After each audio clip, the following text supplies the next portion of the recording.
এইভাবে চলতে পারে না। বাংলাদেশের প্রতিটি নাগরিক, হিন্দু, মুসলমান, বৌদ্ধ, খ্রিস্টান, বাঙালি, চাকমা, মারমা, আদিবাসী, এই দেশের নারী, পুরুষ অথবা যে রাজনৈতিক বিশ্বাস কিংবা জীবন চর্চার হোক না কেন, প্রতিটি নাগরিকের নিরাপত্তা নিশ্চিত করতে হবে।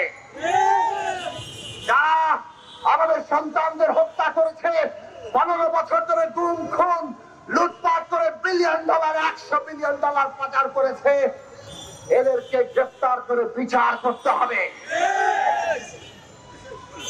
আর দেশকে ফোকলা বানিয়ে দিয়ে গেছে অর্থনৈতিক সংকট, দ্রব্যমূল্য, মানুষের আয়ের সাথে ব্যয়ের সঙ্গতি নেই, খেটে খাওয়া মানুষ বিপদে আছে।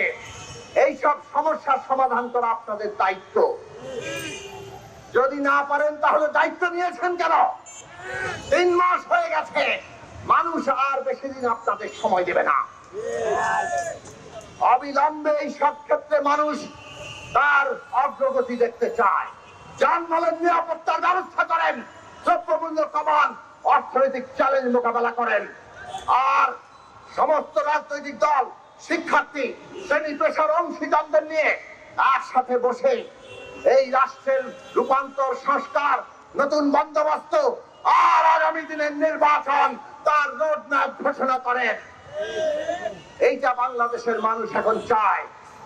মানুষের চাওয়া অনুযায়ী আপনাদের চলতে হবে।